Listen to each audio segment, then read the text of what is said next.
Hello बच्चों, आइए इस प्रश्न को देखते हैं। प्लाज्मोडियम के जीवन चक्र के दौरान निम्न में से कौन से परपोषी में लैंगिक प्रजनन होता है? विकल्प ए मानव, विकल्प बी मादा एनाफ्लीज मच्छर, विकल्प सी नर एनाफ्लीज मच्छर या विकल्प डी ए व बी दोनों।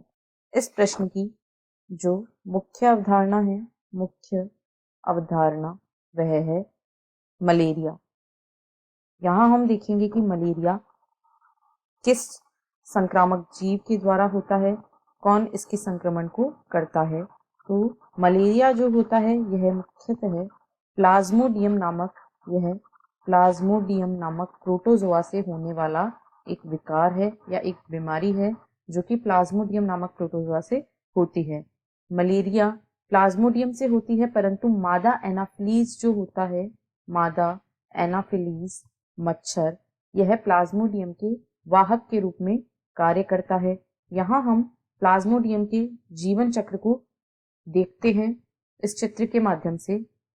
जब यहाँ हम देख रहे हैं कि यह मादा एनाफ्लीज मच्छर है। मच्छर जब मानव को काटता है तो यह जो प्लाज्मोडियम के जीवाणु होते हैं, जीवाणुज अवस्था को मानव के शरीर में छोड़ देते हैं। अब ये परजीवी या जीवाणु जो होते हैं ये रक्त के द्वारा यकृत में जाते हैं और यकृत में जाकर ये यहाँ पर अलैंगिक रूप से जनन करते हैं और यकृत की कोशिकाओं को फोड़कर बाहर मोचित हो जाते हैं।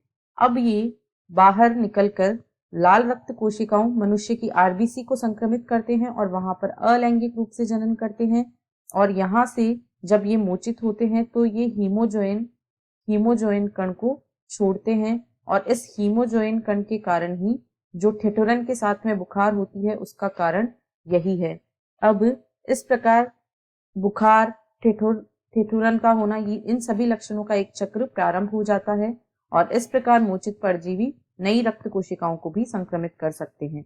अब लैंगिक अवस्थाएं जो होती हैं जिन्हें युग्मक जनक कहते हैं, वे आरबीसी में उनका परिवर्धन होता है। यहाँ पर नर तथा मादा लैंगिक अवस्थाएं हैं जिन्हें युग्मक जनक कहा जाता है।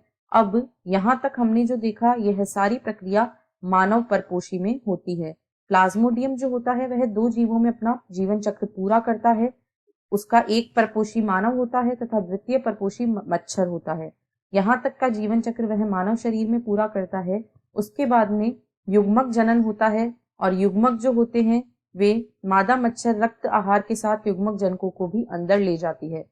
जब फिर से किसी व्यक्ति को यह मच्छर काटेगा तो यह जो युग्मक होंगे ये उसके आहार के साथ युग्मक भी या युग्मक जनक जो हैं वे भी अंदर चले जाते हैं और इस प्रकार जो मच्छर परपोषी है वहां पर इन युग्मकों का निषेचन होता है और मच्छर के आमाशय में इनका परिवर्धन होता है।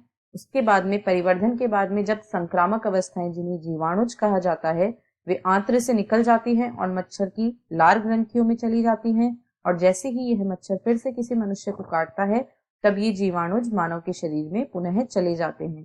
तो यहाँ ध्यान देने योग्य बात जो है वह है कि जो लैंगिक प्रजनन या निषेचन की प्रक्रिया होती है वह मच्छर के आमाशय में हो रही है, यानी मच्छर परपोषी में लैंगिक प्रजनन की प्रक्रिया होती है। प्रश्न में हमसे पूछा गया है कि कौन से परपोषी में लैंगिक प्रजनन होता है, तो अभी हमने देखा मादा एनाफ्लीज मच्छर, अतः विकल्प बी इस प्रश्न का सही उत्तर है। मानव या नर एनाफ्लीज मच्छर में लैंगिक प्रजनन नहीं होता है। आशा है आपको प्रश्न समझ आया होगा। धन्यवाद।